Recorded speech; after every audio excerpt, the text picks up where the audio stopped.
मंडळी, मुंबई महापालिकेत सत्ताधारी महायुतीतल्या भाजप आणि शिवसेना या दोन पक्षांमधलं नवमानापमान नाट्य हेच चव्हाट्यावर आलंय. मुंबई महापालिकेच्या एका जाहीर कार्यक्रमात महापौर रितू तावडे अनुपस्थित असताना मुंबई भाजप अध्यक्ष अमित साटम यांना अधिक महत्त्व देण्यात आलं.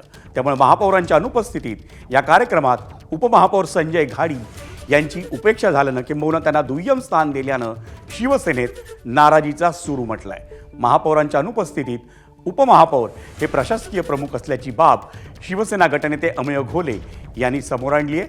मुंबई महापालिका मुख्यालयात काल मुंबई क्लीन लीग नोंदणी कार्यक्रमाचं आयोजन करण्यात आलं होतं. या कार्यक्रमाला अभिनेता अक्षय कुमार प्रमुख पाहुणे म्हणून उपस्थित होते.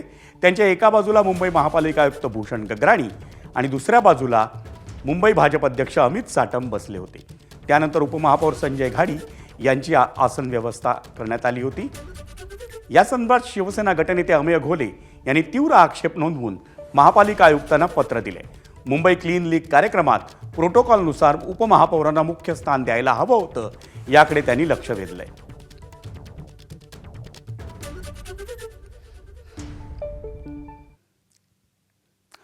मुंबई महापालिकेतील शिवसेनेचे गटनेते अमेय घोले यांनी महापालिका आयुक्त भूषण गगराणी यांना पत्र लिहून नेमकी काय मागणी केली पाहूया ग्राफिक्समधून. अमेय घोले म्हणतायत, मुंबई क्लीन लीग कार्यक्रमात उपेक्षा आणि म्हणूनच उपमहापौरांची जाहीर माफी मागण्यात यावी. संबंधित अधिकाऱ्यांची चौकशी करून कारवाई करण्याची मागणीही त्यांनी केली आहे. मुंबई महापालिकेच्या कार्यक्रमात प्रोटोकॉलचं काटेकोर पालन करण्याचे निर्देश देण्याची मागणी केली आहे. मुंबई महापालिका प्रशासनानं या प्रकरणाची दखल घेऊन तातडीनं कारवाई करण्याची त्यांनी मागणी केली आहे.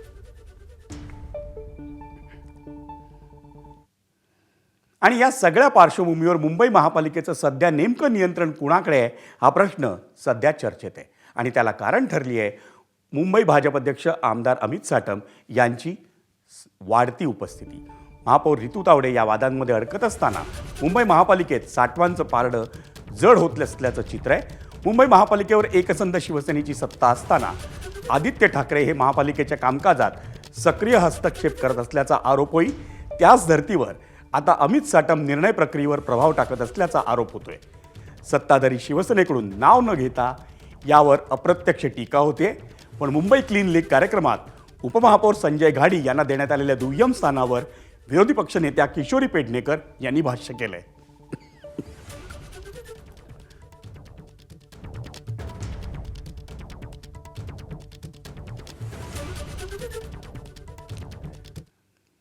पाहुयात विरोधी पक्षनेत्या किशोरी पेडणेकर यांनी नेमकं काय म्हटलंय. मी सुद्धा नाराज आहोत. का नाराज? तर एकतर तुम्ही आमच्यावर मेहरबानी करून आम्हाला बोलवलं पाहिजे हे नाही सांगत आहे. तो तुमच्या भारतीय जनता पार्टीचा पक्षाचा कार्यक्रम नव्हता. इतके मोठे सिने कलाकार जे स्वतः वैयक्तिक जीवनामध्ये पण अतिशय सामाजिक काम करतात असे सिने कलाकार जर तुम्ही बोलवले, ब्रँड ॲम्बॅसेडर म्हणून त्यांना करताय आणि मुंबईच्या क्लिनिनेससाठी, मुंबईच्या स्वच्छतेसाठी जर होतं तर महापौर कुठे होते हा प्रश्न पण आम्ही विचारणार. उपमहापौर त्यांच्याच गोटातून करतात, ते संविधानिक पद नाही. मग नसलं तरी जर उपमहापौर बसतात तर ते चौथ्या रांगेत का?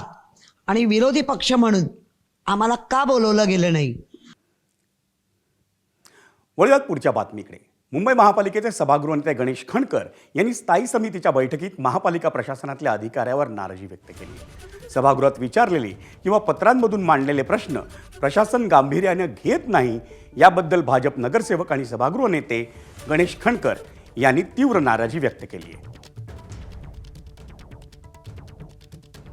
जेव्हा आम्ही कामाला सुरुवात केली 90च्या दशकामध्ये, त्यावेळेला वॉर्ड ऑफिसर हे सकाळी 8:30-9 वाजता आम्हाला वॉर्ड ऑफिसमध्ये दिसायचे. आता काही अधिकाऱ्यांची सवय सुटत चाललेली आहे. कोणी 10 वाजता येतं, कोणी 11 वाजता येतं, फोन व्हॉइस रेकॉर्डरवर असतात. हे चालणार नाही. जनता आपल्या कामांसाठी तुम्हाला फोन करत असते. जनप्रतिनिधी हे जनतेच्या प्रश्नासाठी तुम्हाला फोन करत असतात. तुम्ही वेळेवरती आपल्या कार्यालयामध्ये उपस्थित असलं पाहिजे. रस्त्यावरती महापालिकेचे अधिकारी दिसलेच पाहिजेत, हा आमचा आग्रह आहे. प्रत्येक महापालिकेच्या विभागाचे अधिकारी पूर्ण वेळ या स्टँडिंग कमिटीच्या बैठकीमध्ये उपस्थित असलेच पाहिजेत. असे आज आम्ही प्रशासनाला सक्त निर्देश दिलेले आहेत. मुंबई महापालिकेतील आत्ता जे बोलत होते ते सभागृह ते गणेश खणकर यांनी आपली नाराजी नेमकी आणखी कशा पद्धतीने व्यक्त केली तेही पाहूया ग्राफिक्समधून. महत्त्वाचे मुद्दे त्यांचे. स्थानिक पातळीवर वॉर्ड ऑफिसर्सची भेट होण्यात अडचणी आहेत.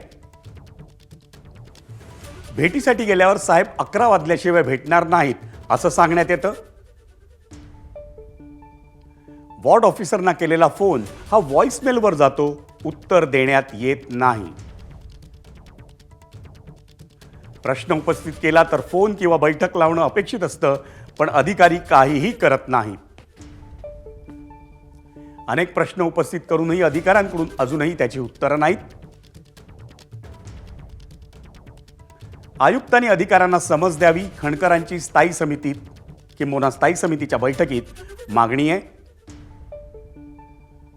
आणि त्यावर स्थायी समिती अध्यक्षांनी काय आदेश दिले आहेत? महापालिका अधिकाऱ्यांनी सहकार्य करावं, प्रशासनानं अधिकाऱ्यांना सूचना द्याव्या. एबीपी माझा, उघडा डोळे बघा नीट.